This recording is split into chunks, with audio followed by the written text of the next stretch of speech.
Good day, everyone. It's me again, Mark Anthony, here at Demolition News, Demolition Daily.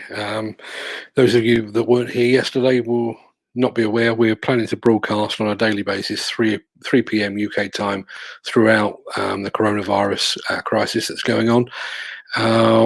Lots to discuss today, even more as a result of yesterday. But just to save those of you that want to know hanging around, a couple of bits that we want to touch on is we want to do a very quick update on the PPE appeal started by DE Group and Cantillon to try and get together as much PPE as we can for first responders and NHS staff. Very quick update on that. And then really it's going to kick straight into the lockdown that's in place here in the UK and the likely impact on the demolition industry, the construction industry, and the wider world. A couple of bits from yesterday. Been absolutely blown away by the response and the feedback that we've had. I was still getting email messages at just gone 2 o'clock in the morning today from people that have watched it on YouTube and on Facebook as well. So this podcast or this show has reached far and wide. We've had messages over from Australia, from New Zealand, from Canada, and just so you're aware, I'm doing this show now. As soon as I finish here, I've got to get ready for another one because the good folks of the National Demolition Association in the States are planning to come on, and we'll be doing a second show with them, including the president, Chris Godek. So just a very quick look back on yesterday. One thing that nobody seemed to pick up on was the fact that I did the entire show with a blue tongue. I made the mistake of sucking a sweet before I came on here, and it dyed my tongue blue. It's not COVID-19. It's nothing like that. It's just a sucky sweet. So, as I say, lots to get through. So let's get straight on with the update on the PPE situation. I asked Paul at Cantillon this morning to come up with a list of all those companies that have signed up to help in some way with the PPE appeal, and he very kindly sent that over. So I'm just going to give a very quick name check to all these people because the work that they're doing, it is worthy of recognition. So here goes the list. It's Neil Bailey at Bayonix, who has supplied PPE to NHS in Essex, Brendan Morrissey at Artel Scaffolding, David Harrison at Keltbray, Joe Swift at Easton Group, Michael Facey and Dunny Blundell at First Response Site Services, Lee Piper at Costain, the team at Clifford Devlin, Ross Kelly in Glasgow, who've delivered PPE to a funeral home in Glasgow, Panther Construction Products in Bradford, who have delivered PPE to their local NHS services, Paul Bland at John F. Hunt, Sean Nutley at the workwear company Lemon, Amy Roth at North TV, who are starting a collection to supply in Carlisle, C&D Consultancy and Avondale Construction. And I think it's a measure of the altruism that's going into this. When I asked for that list, the two people that Paul from Cantillon left off was his own company, Cantillon, and he's co-founder of the Appeal DE Group. So just a big thank you to all of those guys for their ongoing work on what is a very challenging project right now. So we move on to the lockdown. Obviously, those of you that are based in the UK will have seen yesterday that Boris Johnson took to the airwaves to announce the fact that the UK was going into lockdown. There was lots of feedback about this online, no great surprise. I don't think it's happened another time in our lifetime. So obviously lots of people very, very concerned about it. The one thing that wasn't touched on was the likely impact on construction and on demolition. And I think we were all living in hope that somebody would come onto the TV this morning and explain exactly what the situation is. To a degree, that's happened. Michael Gove has been on TV. Now, I'll keep back the fact that I wouldn't trust Michael Gove to walk my dog, let alone to organise the country in a national crisis. But he has basically said that as we stand today, construction and demolition staff are considered key workers. And as a result, they are allowed to continue to work, travel to work, and all that goes with it. I find myself in two minds on this, to be honest. There's a part of me that thinks that everybody should just pack up and go home until everything's safe. But to a degree, that's a bit like me a turkey voting for Christmas, because I draw my living from construction and demolition, much as most of you that are watching this will do so as well. But I think ultimately we've got to look at the bigger picture here. It occurs to me when I'm looking at this, we get awfully excited about once a year when the health and safety executive release their accident and fatality statistics. And the last set of statistics said that the construction industry, together with demolition, had managed to be involved in the death of 40 individuals during the last year. As it stands at the moment, the coronavirus, last time I checked, had killed 233. As an industry, construction and demolition invests a lot of money on PPE, on training, on providing equipment that is as safe as possible, on putting in place safe methodologies and safe working practices. We spend an inordinate amount of time on risk assessments. And yet, where's the risk assessment for this? We are sending construction and demolition workers to sites where they will be rubbing shoulders with their colleagues. I mean, one of the things that I found most shocking, I mean, obviously the London Underground is always busy, so the very fact that it was busy yesterday came as no great surprise. But when you see pictures coming out of London construction sites where you've got a site meeting going on and you've got probably 50, 60, maybe even 100 guys in a very, very small space, there's no way that they are practicing social distancing whatsoever, and it does beg the question just how you go about enforcing social distancing in an environment like construction or demolition. Now, I've just noticed coming into the green room, I've got Nigel Williams. Before I bring him on, Nigel was very kindly took part in one of our podcasts recently for Diggers and Dozers. He's a self-employed and self-funded excavator operator. Now, I'm sure he is watching the developments with the COVID crisis even more closely than some, because obviously, as it stands at the moment, there will be an 80% payout from, in one way or another from the government to help fund wages for those that are employed in the traditional sense. But as it stands at the moment, the likes of Nigel and the likes of myself, who are self-employed, are currently scheduled to get £94 a week. I'd be very surprised if £94 a week would even cover Nigel's fuel bill. So hopefully he can hear me. I think he's actually in his excavator as we speak. I'm going to add him to the stream and see if I can get his attention.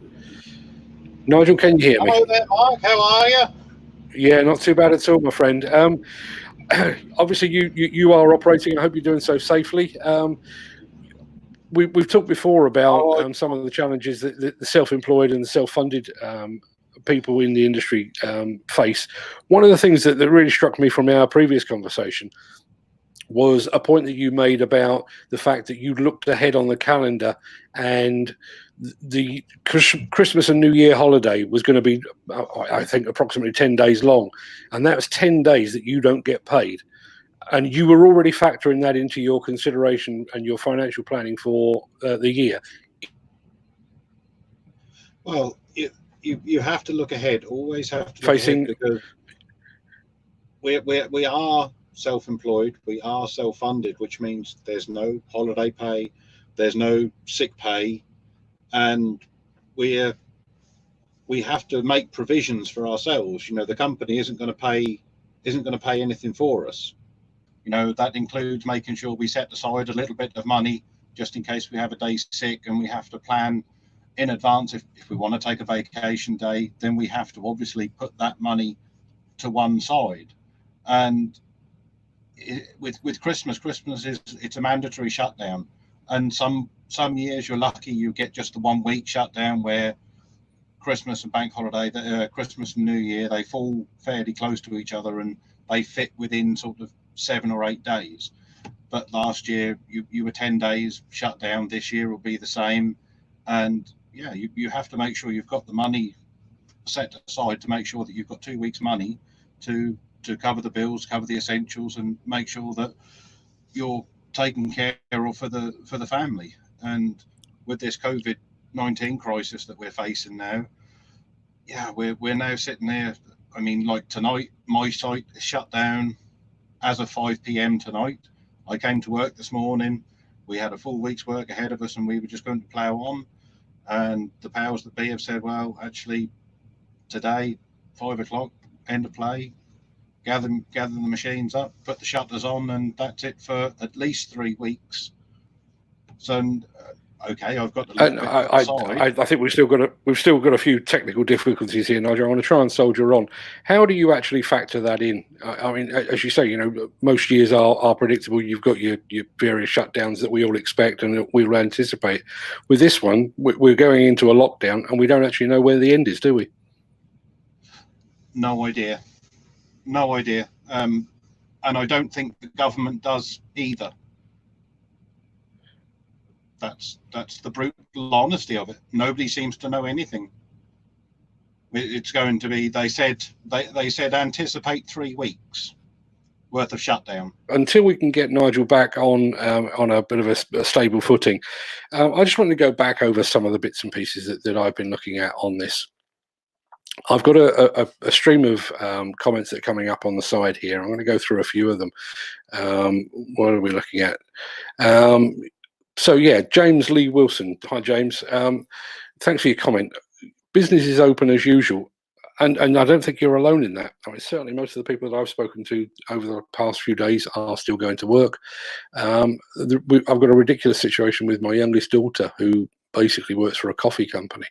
And she is currently considered a key worker because one of the customers of her coffee company is the NHS. And she has to keep supplying coffee to the NHS. So she has to go into an office with other workers on a daily basis. There's something wrong there, but that's nowhere near as extreme as the situation we have in the construction sector. If you think about the way that construction sites work, you know, you've got your guys traveling to and from work together, you've got toolbox talks, and you've got canteen breaks and that kind of thing, and cigarette breaks, where people are continually side by side rubbing shoulders with each other. Now, we, as I said before, we've spent an awful lot of time and an awful lot of money making allowances for and preparing for hazards. That's what demolition does. You know, a lot of the way that demolition works is based around how to overcome hazards. Well, surely a global pandemic is the biggest hazard that the demolition industry has faced pretty much ever. So why are we keeping sites open? It really doesn't make any sense to me at all. I've got on my phone here, if I can still find it, given all that's going on at the moment. Yeah, I've got a list of do's and, well, mainly do's and not so many don'ts for staying safe on site. So stay 2 meters apart. That's fine if you've got a big enough site cabin, but most haven't. But okay, check hot running water and soap, and check drinking water supply. Well, you know, I've been on a lot of demolition sites, a lot of construction sites. Some these days are very, very good, but running water at all on some is something a bit special, and soap, I would suggest, is something of a rarity in a good many as well. Don't sit in overcrowded welfare cabins. You find me a welfare cabin that isn't crowded, and I'll find you a site that isn't working particularly hard. If you or any of your colleagues starts feeling the symptoms, leave site and go home. Yep, sound advice, but by that time, my guess is that's probably too late. Not that I am in any way a medical expert, but you know, safety briefings should be done in the open with workers 2 meters apart. Okay, if that's possible, I guess that's a good way forward. Breaks should be staggered to reduce the amount of people in contact with others. Okay, good sense again. A strict cleaning regime in between breaks to regularly clean frequently touched surfaces and objects, including site hut and door handles. I can't see it happening. I really can't. You know, despite the fact that the industry has moved on a huge amount over the years, sites are not clean places by any means. And even those that have got very, very well equipped welfare units, they're not well equipped enough. It looks like I've got a few more comments coming in here. Yeah, one here from Scott. We've been told to keep working as normal within government guidelines. Yeah, that's absolutely right. That's exactly what we've been told. But is that good sense? Now, I guess my point. It doesn't look like we're going to be able to get Nigel back on, unfortunately, because I know he's got a lot to say on the subject. So you're just going to have to listen to me spouting for a little while. I guess one of the things that really strikes me with all of this is the fact that employers and clients have a duty of care to their workers.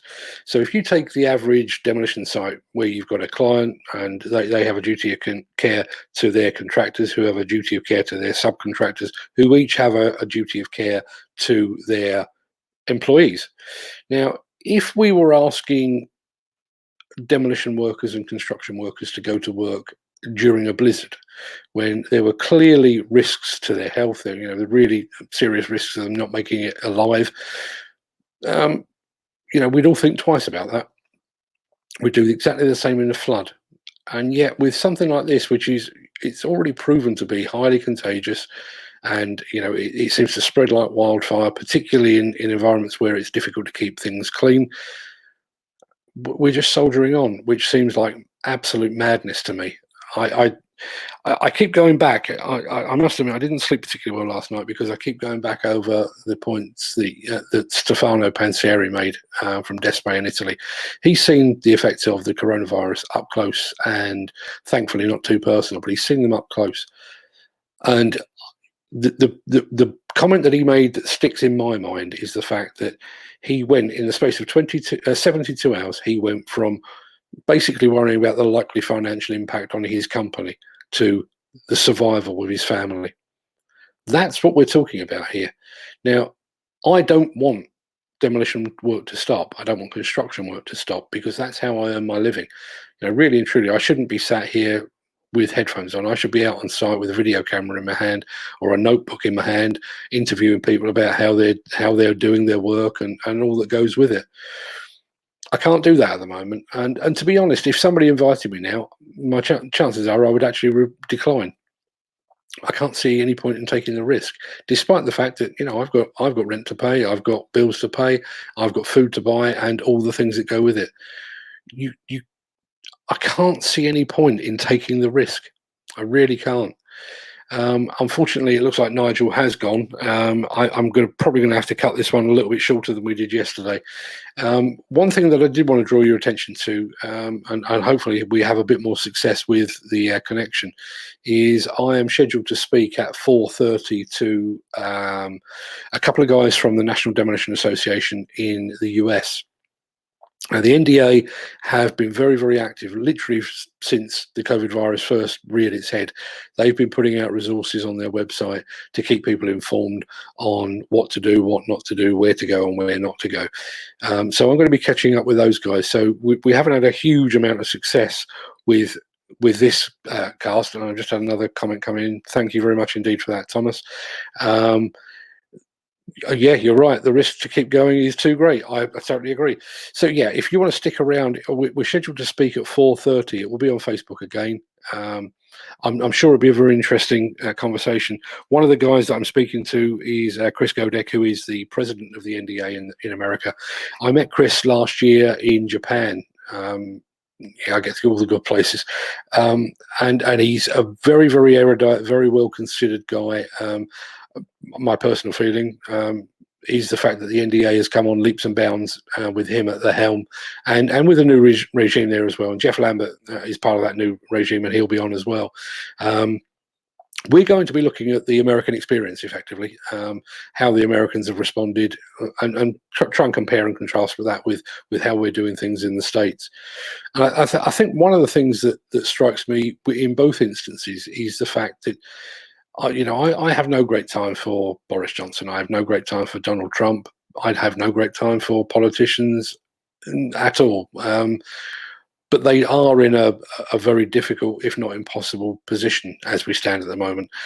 They make a decision, and sure as eggs is eggs, somebody will come up and say, well, but what about? My wife was showing me something on Facebook last night about families where you've got the child is in custody with one parent, and they're separated. So does the child go from mother to father at the weekend, and so on down the line? I guess the actual answer is probably no. But how do you do that? How do you keep children away from their parents? And it's probably wrong to expect the likes of Boris Johnson and Donald Trump to make special dispensation for construction. But it's important to remember, speaking to somebody earlier today, that construction is thought to be one of the biggest independent employers in the UK. best part of 1 million people, if not more than 1 million people employed. Now, that should surely push the needs and the requirements of construction a bit further up the government's list, but it should also make them think more closely about the fact, I don't know how closely you've all been watching the news and the broadcasts that we've been getting from both sides of the Atlantic, and this idea of flattening the curve of the growth of the coronavirus, and how we try and reduce exposure and so on down the line. That only works if you're taking a large number, as many people as possible out of circulation. If you're putting in rules and regulations that take out, large parts of the employment workforce, but you're leaving 1 million workers going to work on trains, on London Underground, on trams, on buses, and sharing cars and sharing lifts and sharing trucks and that kind of thing, you're missing a trick. You really are missing a trick. So I'm going to call it a day now. My apologies for the problems with the connection earlier on. No idea what happened there. It all seemed to be hunky-dory. I had a full signal here. Maybe it was Nigel's end that was the problem, and my apologies, Nigel, for having wasted your time, although I think you managed to get your point across. So please, stay safe, everyone. If you can get back here at 4:30 this afternoon, I'm going to go and hit my server with a very big hammer in the hope that it will be behaving a little bit better when Chris and Jeff from the NDA come on. Until then, thanks for watching, and I'll see you again if you're here later today. If not, I'll see you again tomorrow. Thanks for watching.